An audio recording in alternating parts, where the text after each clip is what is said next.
Did you know that your church could have a greater impact if more people just knew that you existed? Do they know that you exist, or are you just that building on the corner at the intersection?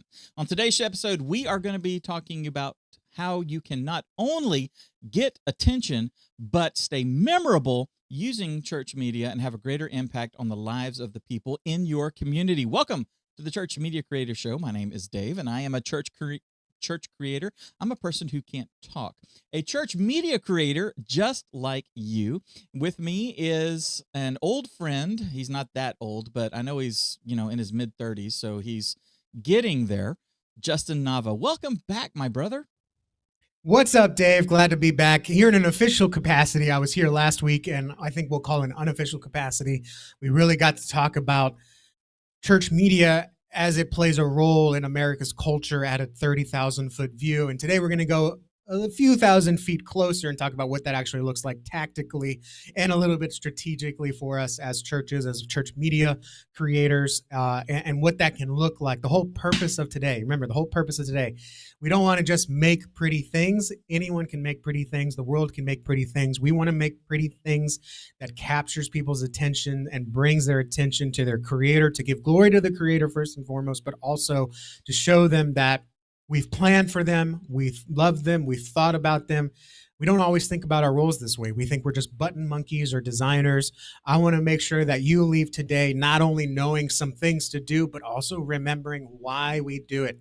Part of the reason we can fulfill our Great Commission and part of the reason we can make disciples and invite people to church is because you have put in the effort to make your church known, to make it seen, and to make it worthy of someone's attention. Because what would you rather have? Would you rather look at a generic, remember those old generic cans that when you used to buy generic at the store, they were just in a white box, and it was just a white box that said flour, it flour in black. Or I remember my grandpa would drink the white beer and it just said beer on it. Like it didn't say anything else on it. It's just a white can. We don't want to be that white generic. It looked like stuff, a television show prop. Yeah, we want people to see what your church can uniquely do for them. I believe every church was uniquely planted or uniquely started to uniquely reach a unique group of people with unique gifts. If that wasn't the case, why does your church exist? Why isn't there just one church in the city if you're all supposed to be doing the same thing? Your church is unique, so we want to show you how to communicate that uniqueness using church media. And we don't want people to just hear about you and forget about you. That's pointless. We want people to hear about you and remember you. So when they feel the pull of God in their life, when they hit rock bottom, or when they feel like they're starting to stumble and they're like, maybe I need to go back to church, or maybe I need to check this church thing out, they remember you. Because if they're not remembering you, they may be remembering a false teacher, a wolf in sheep's clothing, or another church that while they're doing their best, they're not equipped to serve this type of person like your church can. And that's what we're going to talk about today. Awesome. So, Curtis and I talk so much. If you were watching the pre-show, folks, and the pre-show is listed now. If you're watching this later, the pre-show is listed with the same title but with live replay, so you can go watch the entire unfiltered, uncleaned up, undummed version over in our live section. But Curtis and I, when we are doing this show. You had originally said back during the pre-show, you'd said that, you and I, we had started this together. We had, it was interesting. I remember when you and I first talked, we said, we realized that we were walking down the same road. You were on one side of the street and I was on the other side of the street. I'm on the technical side of the street. I'm on this camera, these settings, this is how you do composition, stuff like that. And you are on here's how you take that stuff and use it to market your church, use it to impact people beyond just the morning service, things like that. And then over time, you really dialed into that section and went off on your own, which is fine.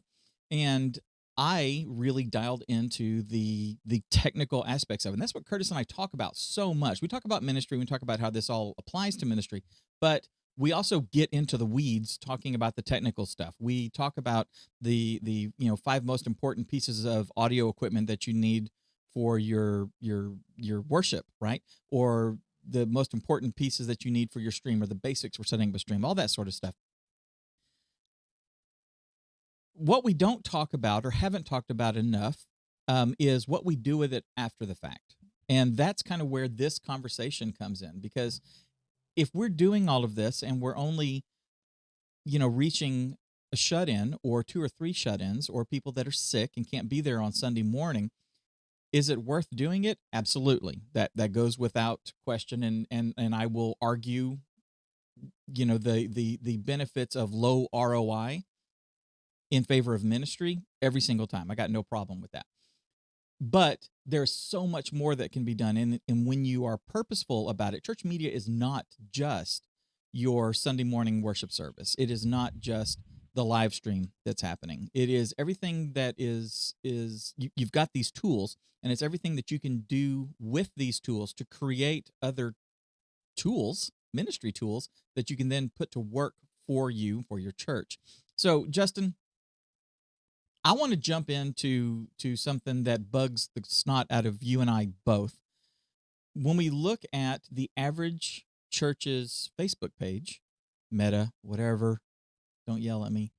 I'm also going to call it Twitter. I'm not going to call it X yet until Elon comes up with a better well formulated plan. Okay, so we look at their Twitter page, or we look at their Facebook page, we look at their website, and all we see is advertisements. And I don't mean, for the mattress store. I see for Vacation Bible School. I see for the senior adult trip to Austin, for all this sort of stuff. And a lot of times we don't see anything but that. The only time we get a post from them, in fact, a lot of us, if your church is not posting regularly, and if you're not seeing it and liking it or leaving a comment or replying or something like that, then you may not be seeing anything from your church. And I think that's a big problem. Yeah, I agree. I think the number one thing I hear from pastors is I want to be known. I want our church to be known as a group of people, as a body living in a faith community. We don't want to be known as a programmatic church. We don't want to just get church shoppers. And I say that's fantastic. Now let's look at your Facebook profile. You wonder why you're just getting church shoppers, and you wonder why you're just getting people at events and aren't interested in an actual spiritual guidance or Jesus. It's because that's all you're promoting. You just say, hey, come to this event, come to this event. It's the equivalent of, I always tell pastors this. I said, imagine someone comes to you in the grocery store, and this works for you, church media creator and volunteer. This absolutely works for you. This is a kingdom issue, not a pastor issue or a church leadership issue. This is something that affects all of us. But imagine you're at a grocery store. Someone walks up to you and says, I know you go to this church. Let me tell you, I am on my last strike at work. My wife has me sleeping on the couch. My kids aren't paying attention. I cannot get my life together. I'm spiraling out of control. What can the church do for me? What can Jesus do for me? What is wrong with me? What do I need? What am I missing? You look that person straight in the eye and you say, I'd love for you to come on Sunday morning to find out. We've got a fantastic new series we're talking about this summer, and we still have VBS next week, so I'd love to have you enroll your kids. We still have volunteer positions open. We need someone to man the snow cone maker. And after church next Sunday, to celebrate the end of our VBS, we're going to have a church-wide picnic. You're welcome to bring your family. It's going to be so much fun. You don't want to miss it. That's how that comes off. When someone is checking out your church Facebook page, they're looking at you for a reason. Or they're scrolling past, they see, or your website. Yeah, I mean, I'm just sticking with Facebook because that's what you brought up.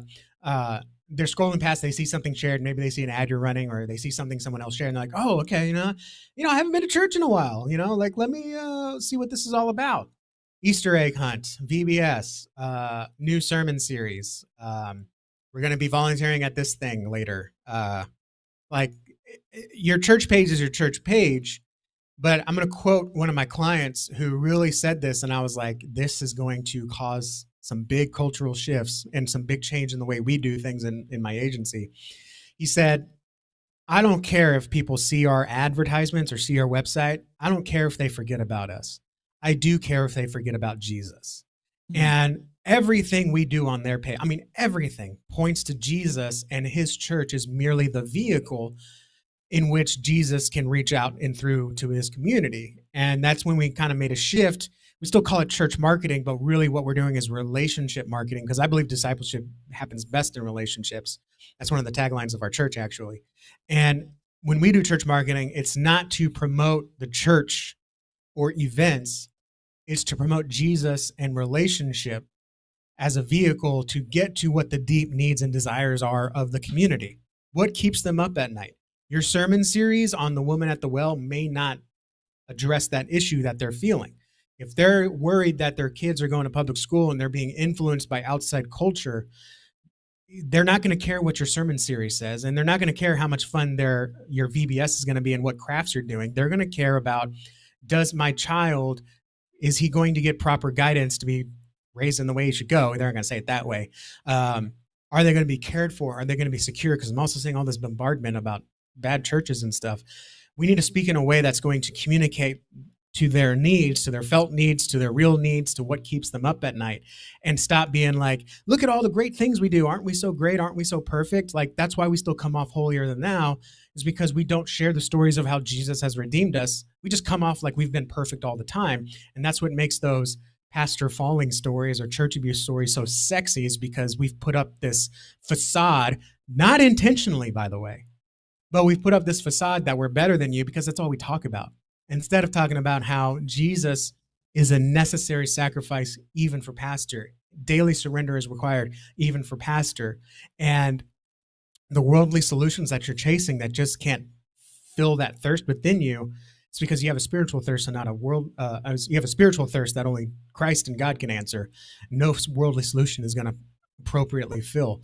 And we need to treat, not be preachy in that way. That I feel like that was a little preachy, Dave, Yeah. but in a way that we're showcasing Jesus's redemption, our people, our rescue. And yeah, we can pepper that event stuff in. In fact, if you join Church Training Academy, I'm sure my trainings are still there. I'm about 100 pounds heavier, but my training is probably still there on the BEAST method, in which, how to post daily on social media without burning yourself out, without running out of ideas.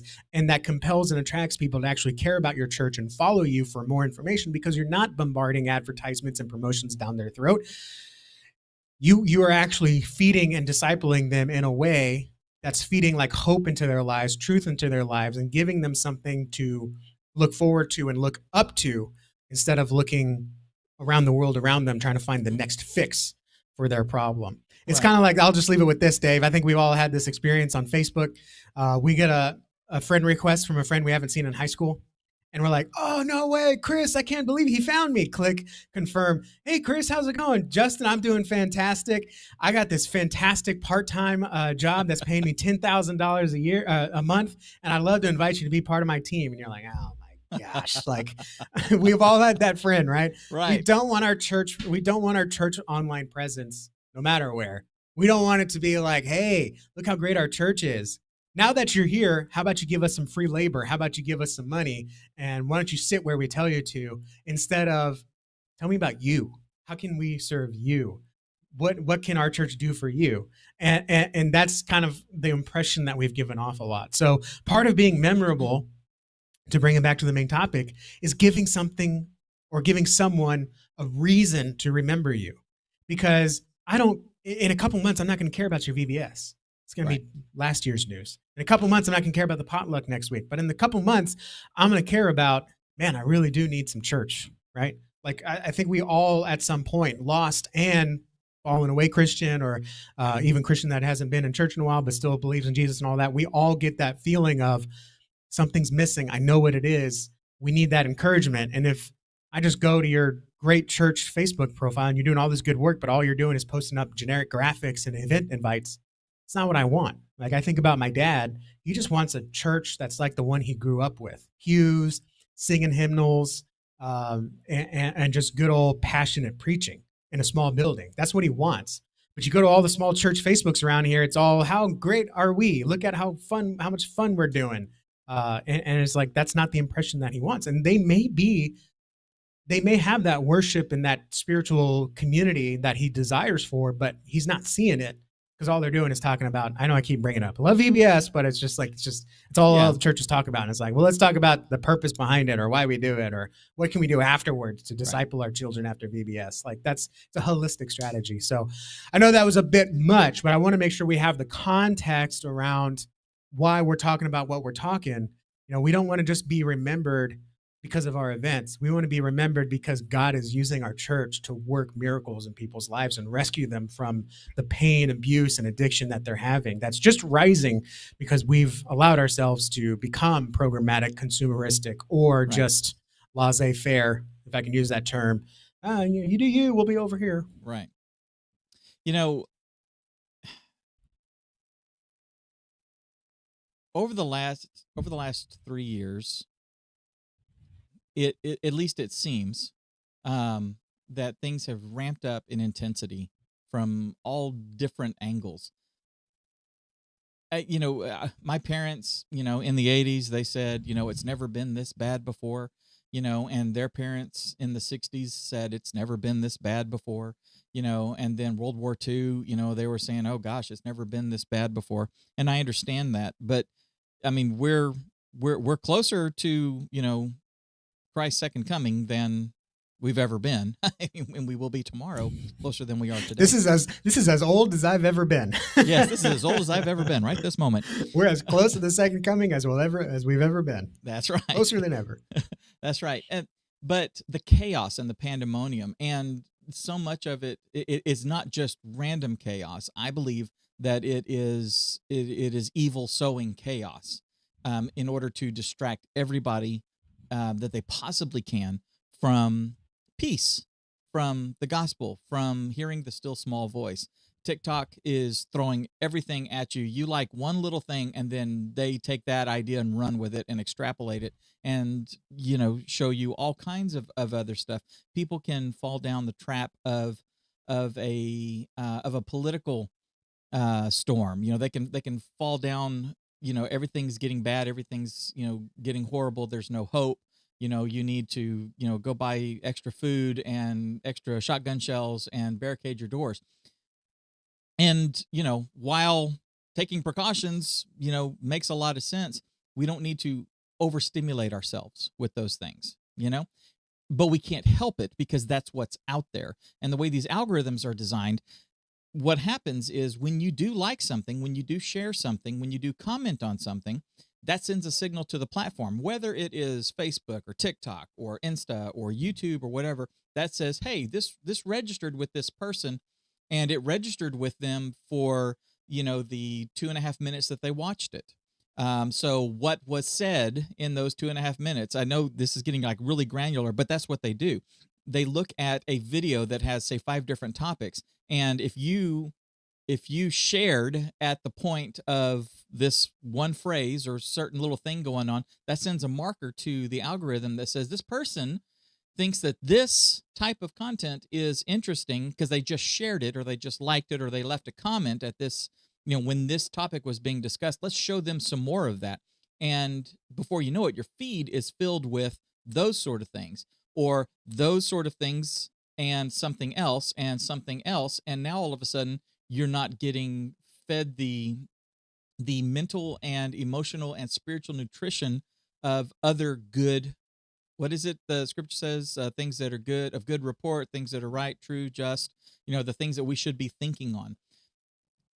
We have to counteract that, Justin, as a church. And not only counteract that, I mean, this is what I say: the church has relegated ourselves to the sideline and says, well, we'll be over here. Like what you said is 100% accurate. I'm living through it right now because my Twitter feed, I follow the Houston Astros and like one commentator. Okay. Yes, I know. I'm drinking hater juice for anyone that's an MLB fan. Oh, that's okay. But Astros. But there was a fight. There was a bench clearing brawl a couple days ago, and then Tucker hit a 9th inning grand slam 2 nights ago.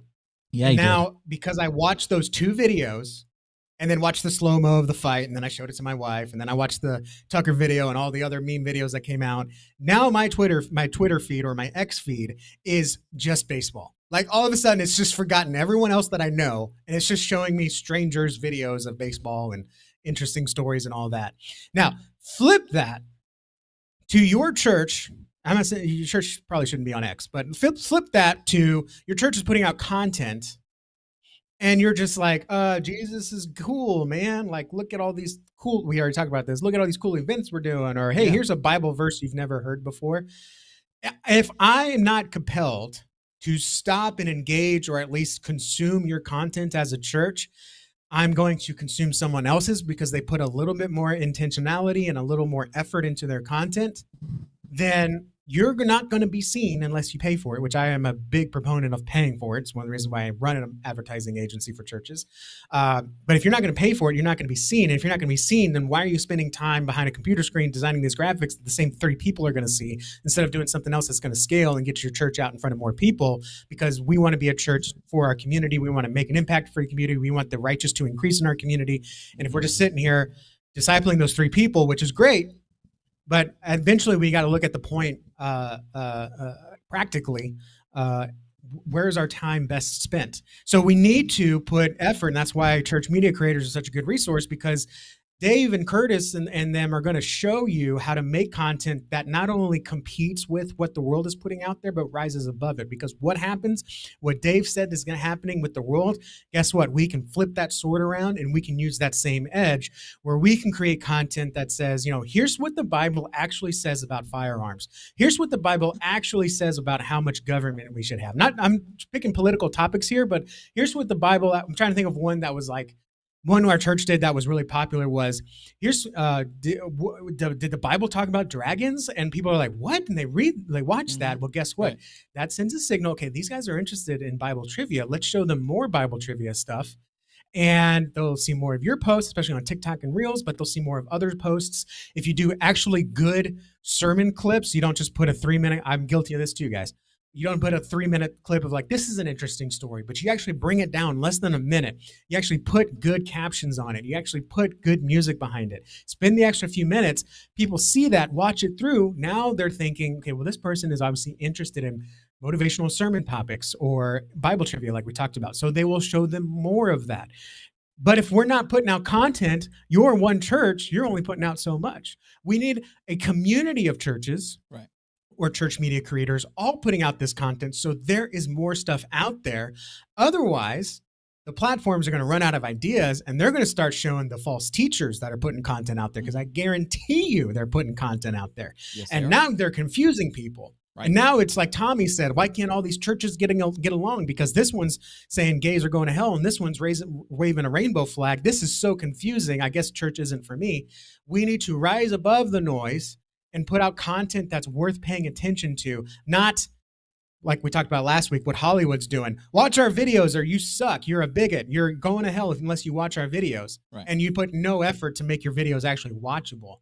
Instead, say, hey, this is what's going to improve your life and give you actual joy. And instead of the world trying to take away our joy, we're actually feeding it through the truth that's been given to us, and then the gospel, to show someone that there is more to life than just the other advertisements that are around us. I hope that made sense. Like, this is why we do what we do, is because we can use that algorithm for our advantage, for the Lord's advantage. We do the same thing when we run advertisements, right? Like, right. There are certain things that we just have no control of, even when we pay for traffic. Right. But I know God's going to use and manipulate that algorithm to get that ad in front of the right person. I truly, truly believe it. And you just got to pay to play to get in that system, but it is what it is.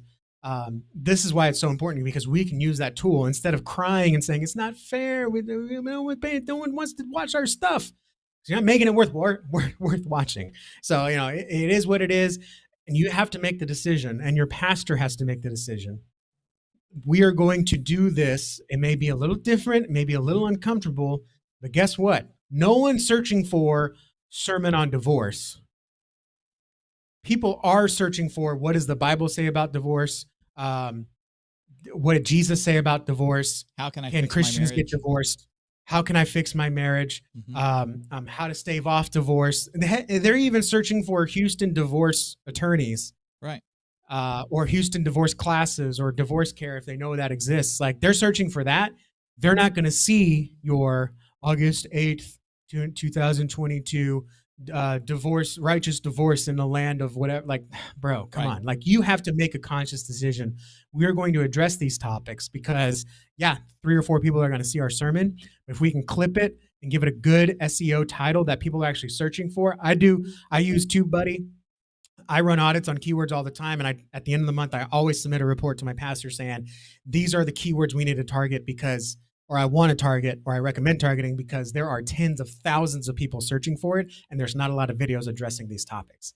One of them was dragons in the Bible. So we Right. looked at the behemoths in the Bible and we did some short clips on that. I think I shared the thumbnail in the Church Media Hacks group, actually, Yeah. because I was pretty proud of that one.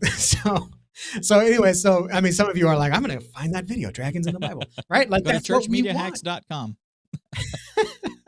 Because now YouTube's tagged you as, oh, they're interested in this. Let me show them more content like that. And just a side note, as a brother in Christ, this is why we have to always be on guard, because you stay on that TikTok or Reels video for an extra second longer, that's all you're getting, right? So you always got to be on guard and like honestly a little intentional. Like if you're going to scroll through TikTok and Instagram and Reels and Facebook and stuff like that, you have to know your intention. I'm going to take a break. I'm going to take a 2-minute break. I'm going to see what my friends are up to. For me, it's like, I'm going to post in communities. I'm going to see what's out there is working. Because if you start mindlessly scrolling, that's when the enemy can slip in and take an advantage and use that algorithm against us, like Dave was talking. All right, Dave, say something because I'm talking too much. No, you're absolutely right. See, that's the thing, is that whether we like it or not, ministry has changed. Ministry has never changed, right? So ministry has never changed. The need for ministry has never changed. It just increases, right? The way we are doing ministry, the way we are affecting people, has evolved, right? Beyond just the physical contact that we have with someone at a restaurant, with a server or somebody like that. We actually have the ability to utilize these tools to reach out to that server on a grand scale and reach all of those servers, or reach a giant portion of those servers. We have to be intentional about it, and we have to realize business as usual is not going to be as effective anymore. It will be effective in about the same way that it has been effective. Guess what? The enemy is working tirelessly to maximize the use of these tools, to maximize the use of social media, to maximize the algorithms, to maximize everything in order to get its message out. Okay? We have to fight against that. I don't have time. I know. Neither do I. So, what? Everyone can go to hell? Okay. I mean, I know that's harsh, but except the 3 shut-ins. Except the 3 3 shut-ins. shut-ins are taken care of. Yeah, and I know that sounds harsh, okay, and I'm being, I was gonna say hyperbaric. No, that's the oxygen chamber. Hyperbolic. I'm being hyperbolic, but there is a little bit of truth to that as well. I don't care enough to stay up an extra hour. I don't care enough to get up at 5 and prepare some social media posts and schedule them out instead of getting up at 6. I mean, we're here to and it's not only that. So this is a little deeper than we can go in fully today. Sure. But you also have to self-examine your own passions, right? There is no wrong answer, I believe. Take it from a church marketing guy. I always tell people, I wish God had given me a heart for children's ministry or food pantry ministry or even street evangelism. Like, I wish I had a heart for that. But instead, he gave me this weird passion for marketing and making churches better known in their community, taking them from unknown to best known, from best kept secret to best known. I wish I didn't have this weird thing that I have to spend 5 minutes explaining, or 5 years figuring out how do I get this down into 2 sentences, what I like to do. So we also have to self-evaluate our calling, because it is difficult, Dave. Absolutely. If someone really has a heart for equipping the saints, it's hard for them to think outside the church. And at the same time, I think we get a lot of frustration. We just don't know how to diagnose it or how to put words in it. When we want to use media to reach the masses, and the pastor's like, well, you're forgetting our people, right? Because the pastor's a shepherd of the people. He's not the shepherd of the community. I mean, he can play a pastoral role to an extent, but he's accountable for the church body, not the community. So he has his own priorities, and he's supposed to be equipping our congregation to go out and make disciples, not just be the head disciple maker.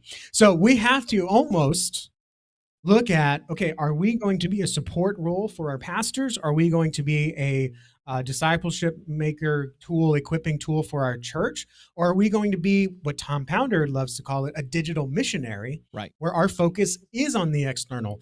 And the very difficult part is if you're in a large enough church, you can split those roles to Yeah. where your AV guy is really just focused on Sunday morning and Wednesday nights and events. And you're focused on pulling that and taking it out to the masses.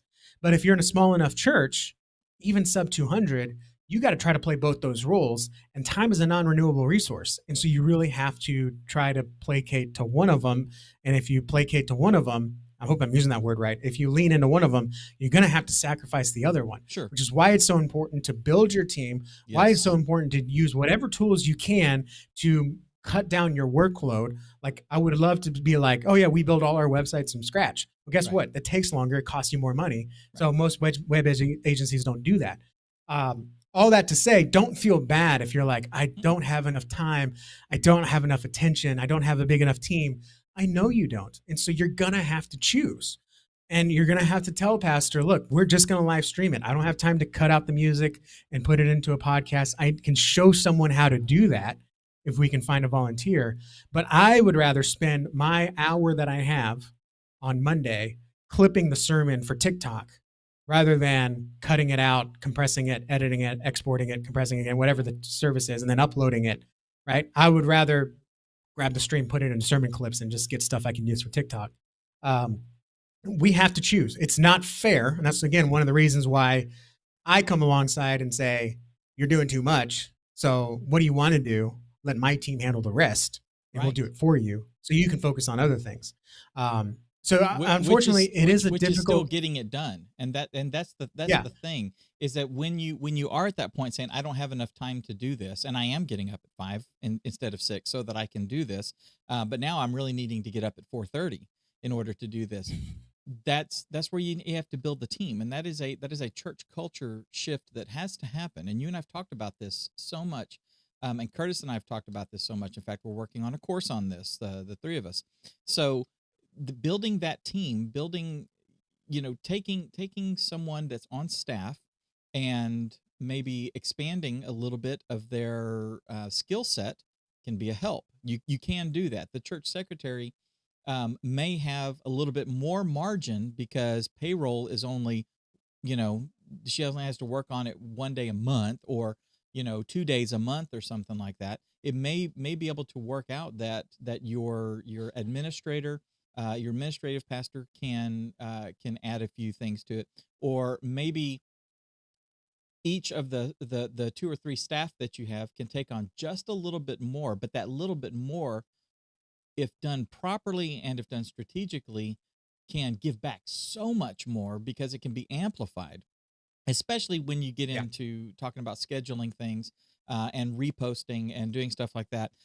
That's getting way into the weeds and all that. But there are ways to creatively think outside the box a little bit in order to start moving down that path, and then start developing a volunteer base that has a passion for ministry. And even if somebody doesn't understand the technology, even if they don't understand it, they're afraid they're going to break it. I mean, we run into this all the time in the media ministry, is I don't know how to run a camera. And I was like, well, I mean, it's not hard. I mean, it really isn't hard.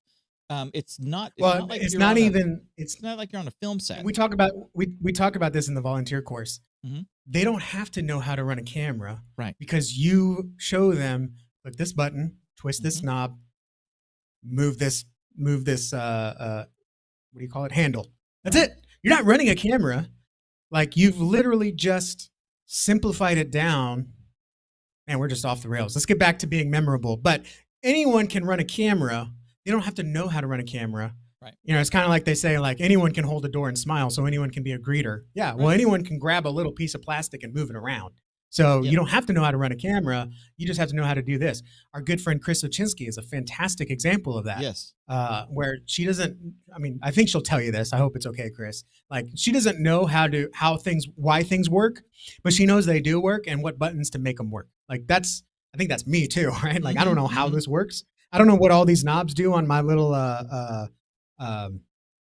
what do you call it? The thing that the what does this go into? My The box, my mixer? audio The box. mixer? Mixer. There you go. Yay! I don't know what all the knobs do on this mixer, but I know Dave told me to set them this way, and I took a picture of it. And if I ever drop it or bump it, I just put the knobs back where they were because it's written down, it's snapshotted, and I don't have to know how this box works. I just know it does when it's in these positions, right? Right. So, we can make it that simple. Dave, should we go back to being memorable? Do we need to, have we Yeah. hammered No. this enough? Well, no. I think we need to talk about being memorable and ways that they can be memorable. Some strategic ways. Yeah. So, let me scroll through our notes here. So, we have to remember the way people recall things when they Mhm. need something or even decide when they need something. And this is why it's important to stay memorable. So we're going to talk about how to be memorable, but until we know the thinking pattern that it takes to stay memorable, these are just tactics. You're just throwing darts on a wall and Mhm. you're like, I watched this one guy do it and I'm not hitting the bullseye was because you weren't taught the reason why he stands this way and squares up and does, okay. So, anyways, so you have to remember that when someone needs something, okay, I believe when someone thinks about a church, it's because they need something. God's calling them and they need to silence that voice. They're falling into a trap or they see an obstacle coming or life's become overwhelmed. They need something. They think back to their church or they're just lonely. And so they need something. So when someone needs something, whether it's a church or whether it's just a drink or they want to go out on a date night, first thing they're going to do is think about what they already know. Okay. They're going to think about who they know first. Then if they can't think of anything or they don't know anyone or don't know anyone to check out, they're going to go to their friends and family. Okay. They're going to ask who they know. Okay. So they're first going to think of what they know. Then they're going to ask what someone else knows. And if they don't know or they're not comfortable asking, which unfortunately as time goes on, friends and family just become fewer and fewer, then they go to who Google knows. Okay. So the importance of staying memorable is if they ask friends and family, they're either going to be too embarrassed to ask or they're going to get recommendations, several of them, and they get analysis paralysis, which means I was told these few different things. I don't know which one to pick, so I won't pick any. Or they're going to go to Google, and then you're competing with, like I said, the false teachers, the wolves in sheep's clothing, who are probably doing more than you're able to do. Right. So you really want to be there at that first step, meaning they've already seen you and they remember you. And so you have to remember that we have to do whatever it takes to come on that first step. And I like to call it planting your church in people's minds, right? We look for the best place to plant a church in the city, a growing part, an underserved part, a part where churches aren't able to reach. Well, we need to plant our church in people's minds and showcase that we're not an option, but we are the answer. Because for too long we've said, well, church is an option, right? If you need to be fed, there's government programs, there's local food pantries. The mosque on the way to my gym has a fantastic food pantry program. So why should I care about your church? Because it's just another option. I'll go there if the mosque runs out of food or the government, the line is too long or whatever. But instead, present yourself as the answer. Okay. So again, Jesus isn't just when you're feeling down, it's to give you pure joy that no one else gives you. And in fact, the world keeps trying to take away. So we have to plant ourselves in people's minds, and we have to do that very strategically.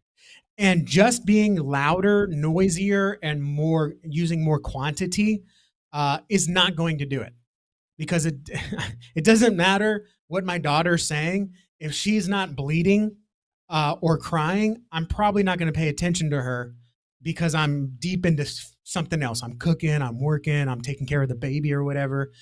So I don't want you to come like, oh, we're broken and crying. Come check out our church. Isn't it? We need you. No.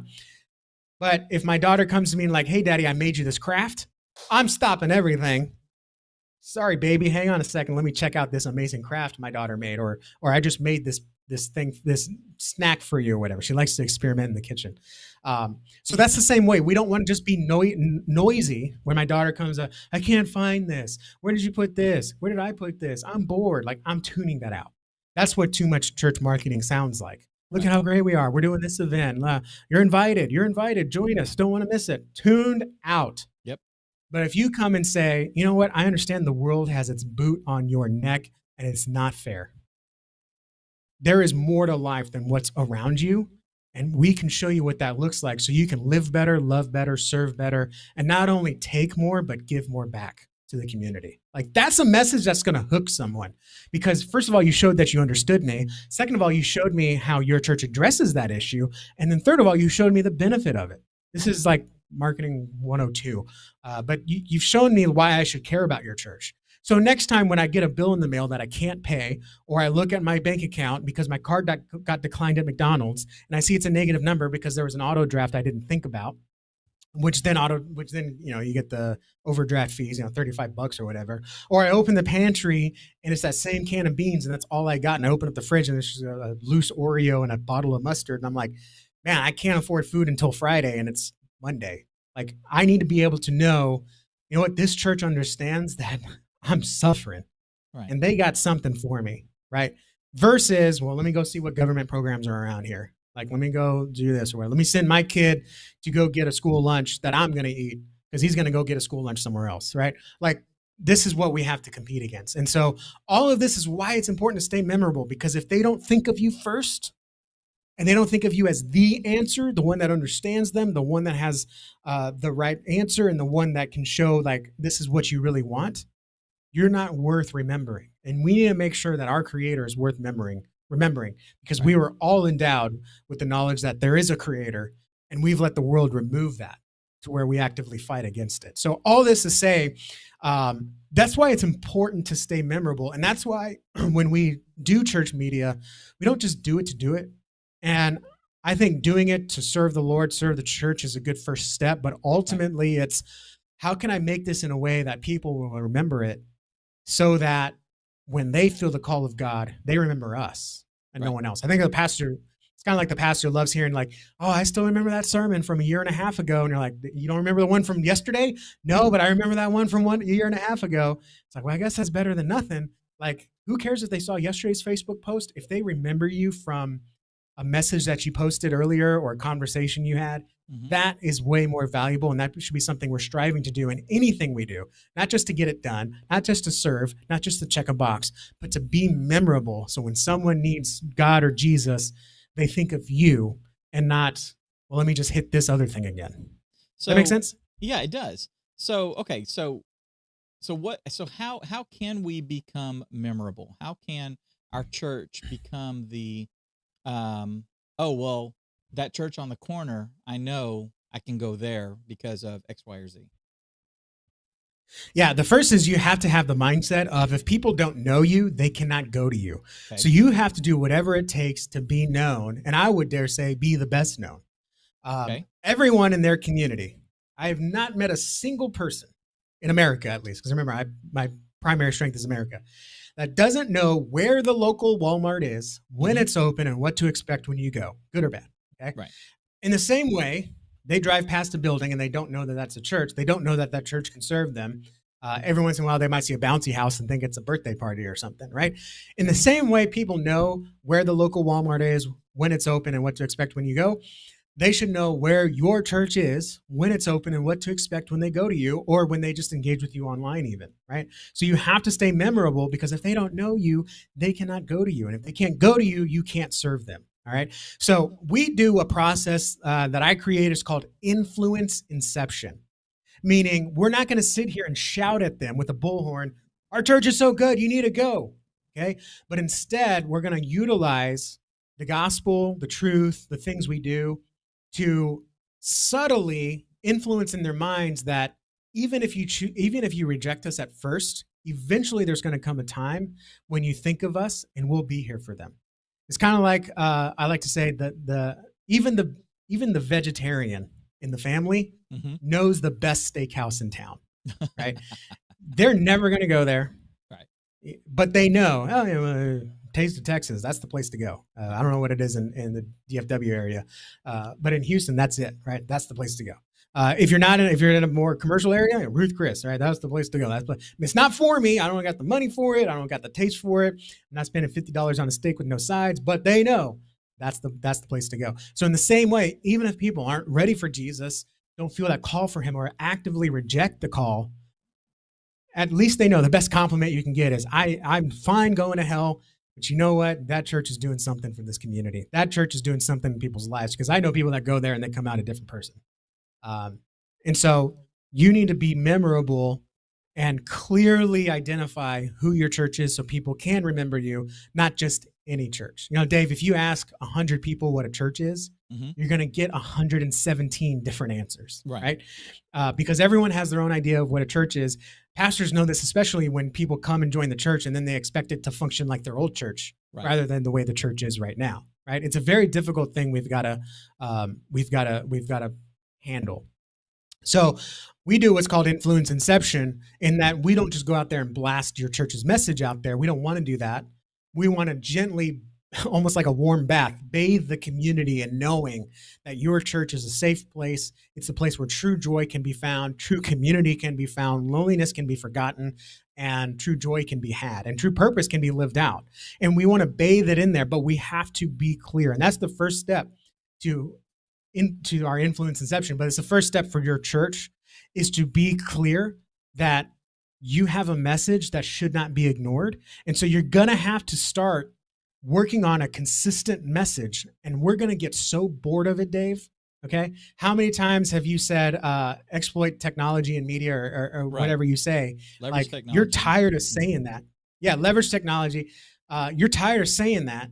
But by the time you get tired of saying the same thing over and over again, someone else is just now starting to catch on. Right. In fact, I did a little experiment. I sent an email or it was a video, and I was like, I am so tired of saying the whole purpose of church marketing is to reach more people, to bring them in, to hear the gospel and grow the kingdom. Has anyone heard me say that before? Reach more people, to bring them into church, to hear the gospel and grow the kingdom? Not a single person. I'm like, I say it 5 times every 30 minutes in a video, because that's the whole point of why I do what I do. I want to bring more people into church to hear the gospel and grow the kingdom. But people don't remember that. I'm so tired of saying that. I've tried to change it so often. I'm like, they don't even get the first time.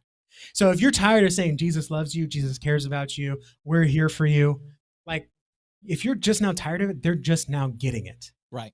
And part of the reason we're not remembered is because we keep changing our message.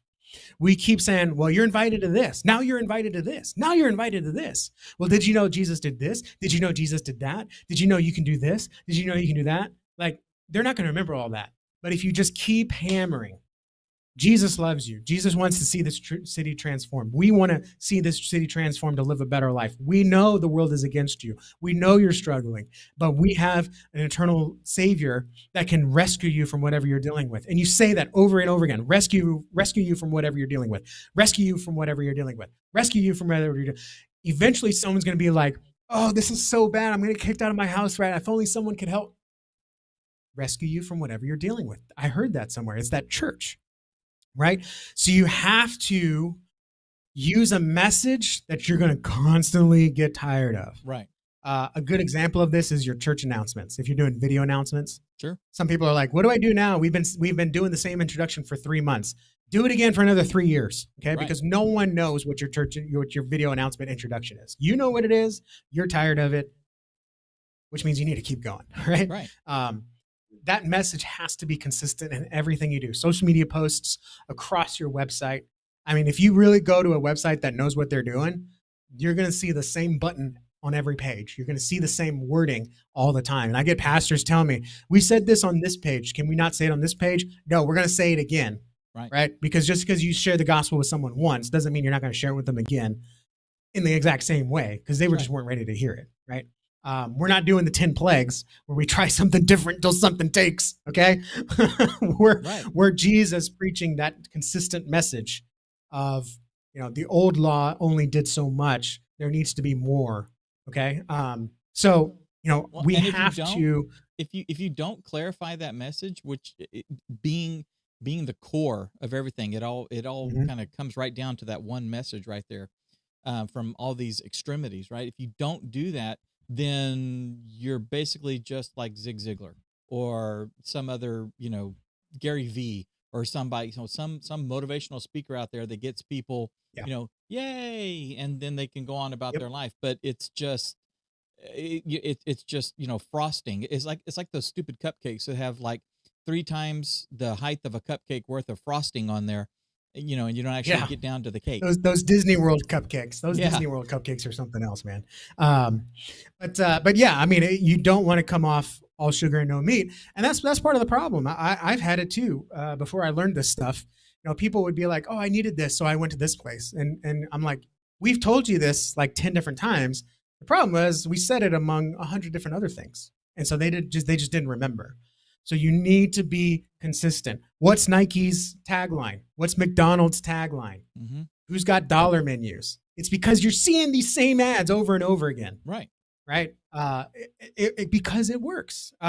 Insurance commercials are great at this. State Farm, right? They always have the same catchphrase. Was it Progressive that has the guy that always messed things up, like Yeah, the for life's chaos guy. unforeseen What's in your circumstances when wallet? chaos? Yeah, Right. yeah. It's constant. And trust me, those ad guys are tired of it too. Yes. But it works because someone's seeing it for the first time, they're going to forget it. Someone's seeing it for the seventh time, they're going to forget it. They're going to see it for the 20th time, they're going to forget it. But eventually, you're going to be like, oh man, this is chaotic. Oh, okay, well, Progressive seems to be able to deal with this kind of stuff. So let me choose them. Okay. You got to keep going with that same message. And real quick, a few key things to know when you're coming up with that message. Right. This is where we get in big trouble, Dave. It's got to speak to a need that people actually have. Okay. Your message cannot be, we exist to make disciples, you make disciples. I'm sorry to tell you, no one's walking around saying, oh, I wish someone would just make me a disciple. I wish someone would disciple me. That's not your message, okay? That might be your mission statement, which is an internal entity. It's not a public broadcast. Again, what's Nike's mission statement? What's Taco Bell's mission statement? You don't know because that's not their tagline. That's not their marketing message. But if you work for Nike, if you work for Taco Bell, you know the mission statement because you have to learn it in your employee training. Okay. So that's not it. So at our church, we've been doing this since we rebranded 5-ish years ago. Our big tagline is helping you discover your part in God's story. And, we start a little bit earlier than that. Like when I'm doing the announcement videos, I say, here at Tate, we believe that God is telling a story of redemption through Jesus, and it's a story that he wants you to be a part of, right? So I'm already planting that seed of that. And then when we end, thank you for letting us help you discover your part in God's story, right? So that's an element of our brand as a whole. And it is very clear what we're saying. God is telling this big story, and you're a part of it. Let's help you figure out your part. Yeah. And even in the congregation, people are going to be like, oh, this is, okay, help is telling your partners. First of all, they're not like that. Usually it's like, oh, I know this, right? I mean, how many times do comedians like, you all know what I'm about to say? You might be a redneck if, people like, okay, they say it with you, right? I mean, how tired of that would he be? Right. But it's more like, oh yeah, I get this. They get this. I get it. Right. And even if this just becomes rote, eventually something's going to happen in their life and they're going to realize what that really means. That's right. Like, I get it. This is a story. I mean, we're essentially co-authoring a story with God, which is crazy. And then you get deeper in that. And then all that buildup eventually unveils itself when it should have been years ago. But that's why it's so important to stay consistent. And just look at Twitter to X now. How many people hate X? How many people are like, I'm so tired of correcting myself? Well, because of big changes. Imagine if they changed the logo and the brand every year, right? Exactly. So people would unsubscribe. Okay. So think about what's going to keep your community up at night. Dave, for you, it's people living. They're wandering as they're wandering, right? We're using that phrase. Like they don't know why they're here. They're just living out the motions. They feel empty inside. They're probably suffering from depression. They're not living life. Life is happening to them. Right.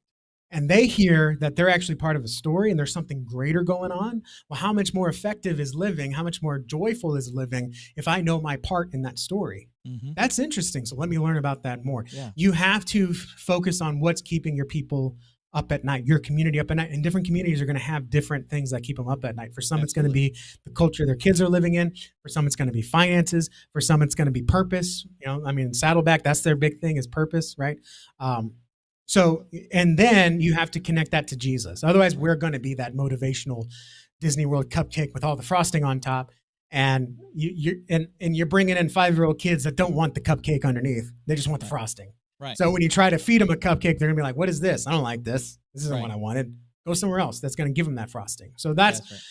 all that to say. Anything we do in our media needs to connect back to that. And this is why we have to be very careful with following sexy pursuits. Like, we're going to do our announcements. We're going to do pre-service announcement slides. We're going to do church announcements. We're going to do flyers. I finally got $100 for a Facebook ad. And you're going to use that money to do something that has nothing to do with your message, with your purpose of being a church. You're just going to run that Facebook ads like, "Hey, want Come to a Vacation good Bible church on School. Easter? Come check us out." Right. Like that message is what's going to get people to pay attention, right? And then now's where the real media part comes in. There is some leadership stuff you're going to have to get to, but then the memorable stuff comes with how you visually present Right. that message. Because again, if you don't have that message and you just have pretty church media graphics, you're the equivalent of the pastor that comes on stage with that full 3-piece suit, the vest, the pastel pocket square, The big and he hair. doesn't open his Bible the whole time. The whole Yes. time he's speaking, he's just making you feel good. Like, I Mm. like that preacher can preach. No, Mm. he can talk, but he ain't Yeah. preaching, right? Versus you go to a church. I always remember back to Thanksgiving. Was it Thanksgiving? No, it was another holiday. But we were gathered as a family, and my grandmother went to my cousin's church, which was a young, hip church. This was back in the 2000s when that was still kind of like coming up, whatever. Right. And my grandmother was like, "I didn't care too much. That pastor looked like a homeless man. He's wearing torn shorts and sandals, but boy, could he preach. Boy, did he really take it home." Like, would you rather the motivational speaker that doesn't crack open his Bible, or you don't look the best, but the message is compelling? And I'll Right. tell you this: no one goes to a church because they got a good logo. No one looks at a church website and says, "That's pretty. Let me go to this church." No, it's the design that enhances the message. Right. That's why church websites don't work. That's why logos don't work. It's because they're just empty, pretty boxes Right. with no sustenance. So we have to get that messaging clear first and consistent. Now we can move to how we visually support it, Right.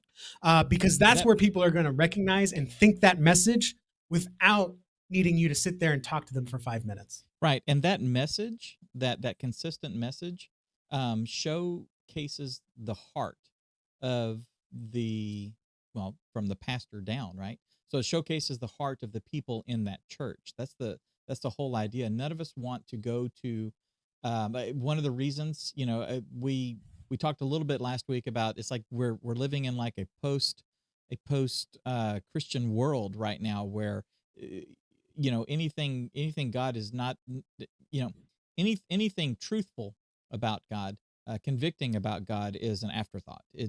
We don't even really consider it. It doesn't matter. You've got your truth, Justin. I've got my truth. There is no the truth. And Mhm. and that makes us, the church, look judgmental, right? But if people can see the actual heart of the people there through your message, through the things that you're putting together, the things that you're doing, and they're genuine and they're appealing, from a cake decorating standpoint, right? The pretty frosting that's just perfect or whatever. That can help them get in and get past that gate, that they put up themselves, right? Because Yeah. they're looking for genuine, they're looking for real. In this extremely digital world we're in right now, people that are your age, Justin, and people that are younger, my kids' age, they're craving the analog. You know, they don't want the digital so much. They want the analog. They want to touch a book. They want to people are buying VCRs and old VHS tapes and stuff. They're wanting that.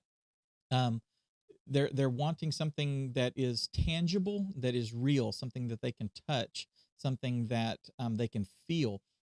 And our It message almost and our comes down to something they can't get anywhere else. That's right, something they can't get anywhere else, because all this digital, right, is everywhere. I want to turn the pages of a book and smell it. And it's that same thing. There's all this. everybody's dancing on TikTok. Everybody's doing blah blah blah. Everyone's yelling. Everyone's talking about what they hate and why this is no good and why this is no good. Everybody's saying that the asterisks, I'm sorry, the Astros, are cheaters and stuff like that. Instead of saying, you know what, Tucker can bring the excitement. He can jack a grand slam. He's good for a homer every couple of games.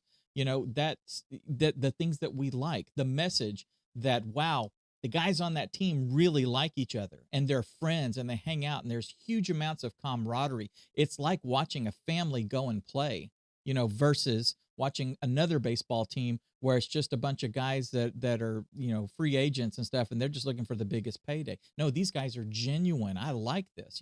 This church is genuine. That pastor's heart. These people love people. And we can do that. We can use our media. We can use our pretty things. We can use our messaging and all that, when all compiled together, to break through some of those bonds. Or am I missing it? Nope, you're absolutely right. And part of being memorable, like we talked about, using visuals to support that message, is using them consistently and often enough that even if I just see that color, I think of you. Mm-hmm. Right? Did you know that there are actually trademarked colors that you can't use if you're in a certain industry? For example, let's say I'm starving, or no, I'm thirsty. I just got off a long car trip. I ran out of soda hours ago. I finally get into a gas station, and I go into the soda section. And I see a red can and a blue can. Right? I don't have to read the label to know which one's Coke and which one's Pepsi. Right. Right. If I want something that's going to just like, I'm going to break the bank. I'm going to max out my credit card because I got to get something for my wife. It's our 10-year anniversary. What does she want to open? A brown box or a light blue box? That light blue box, if you don't know, guys, Tiffany, right? Like right. That's the box that when she sees that color, she's going to know my husband loves me, or he messed something up, right? That's the joke, right? When my daughter goes to Target, when I take her to Target or Walmart or wherever, and she sees that aisle of pink, that hot pink, she knows that's where the Barbie stuff is, right? Mm-hmm. And so these colors create emotions, and they reflect a message of, if I, in a bad way, if I see that neon green, that's what I'm going for after I mow the yard or whatever, because I'm getting that Gatorade. I'm getting that lemon lime nuclear green Gatorade. But if I'm on a long trip and I'm parched, I'm not reaching for that red or blue can. I'm reaching for that neon green Gatorade, right?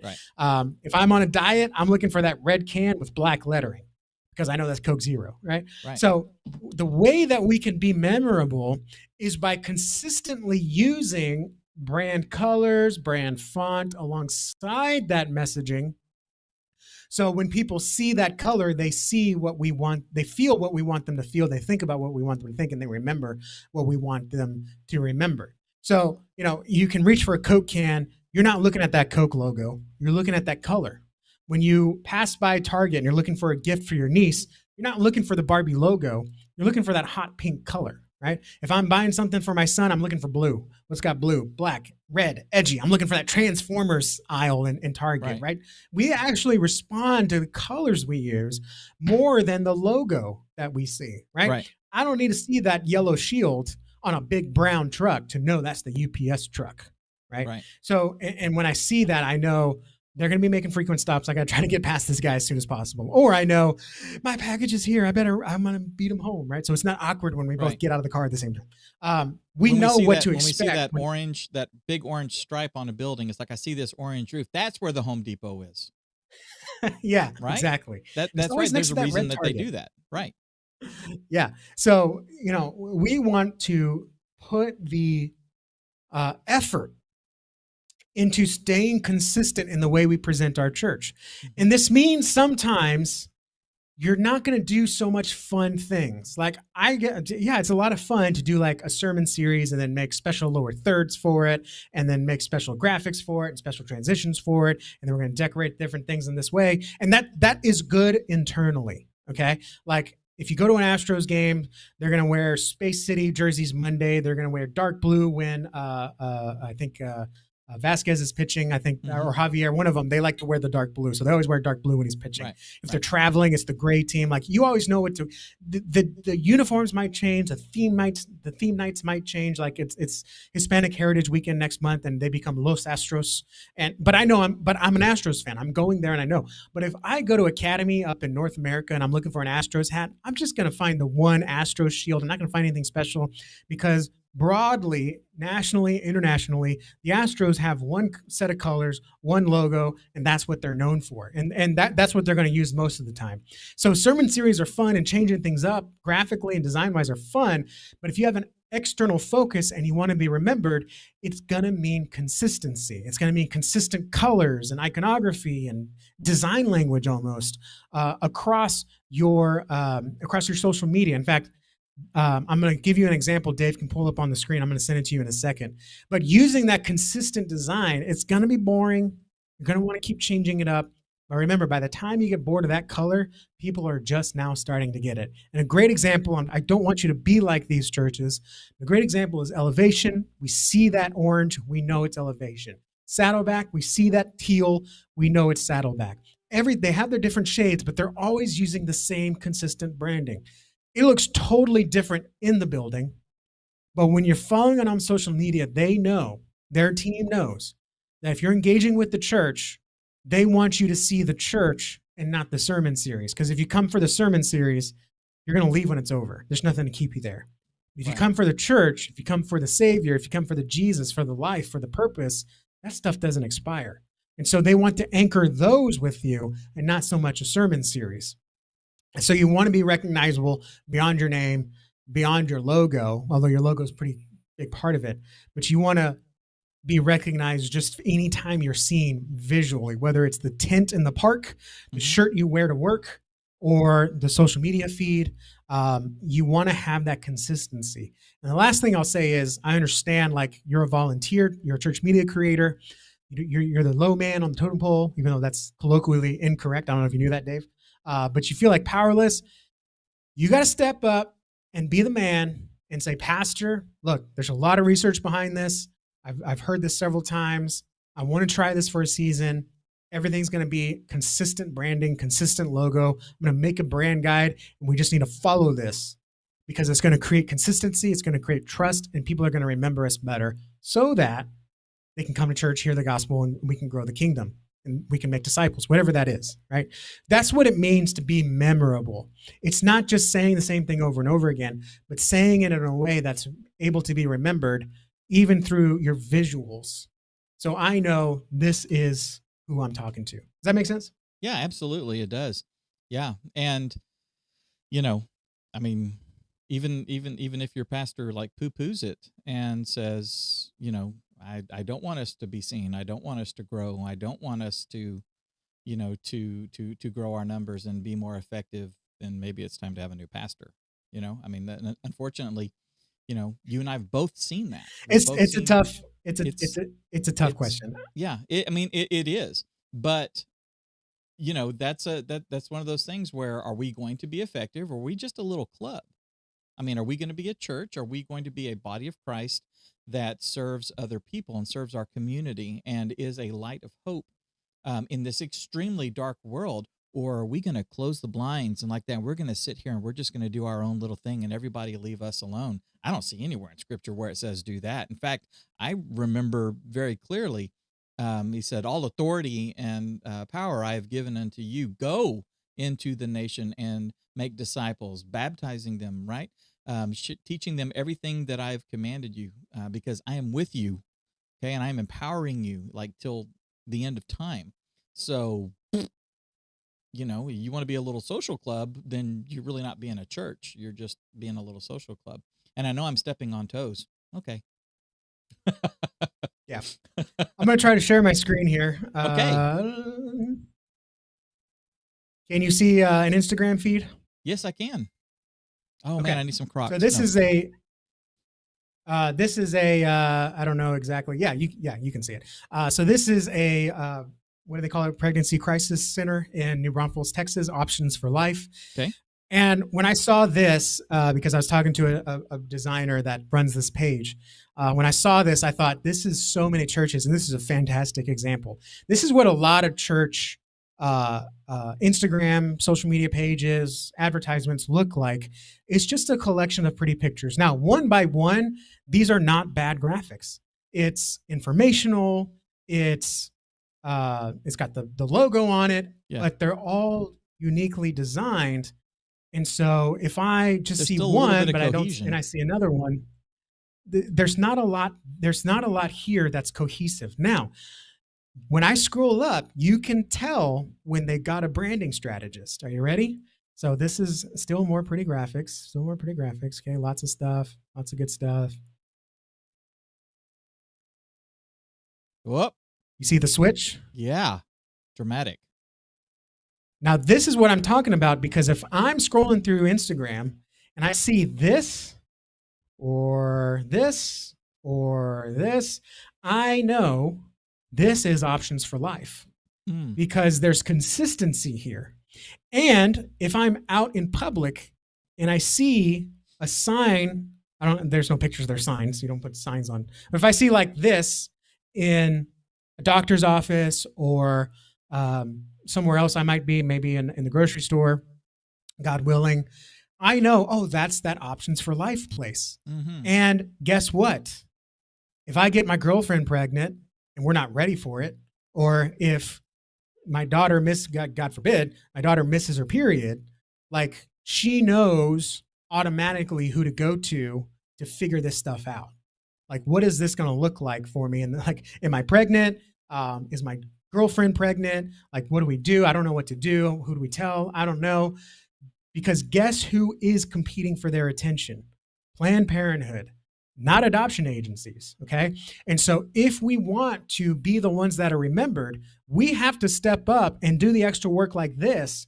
So this place, Options for Life, can be remembered, not Planned Parenthood and whoever else the news and media are talking about that you have a right to do this. Like, there's not enough people that are doing this. And volunteer work often looks like this.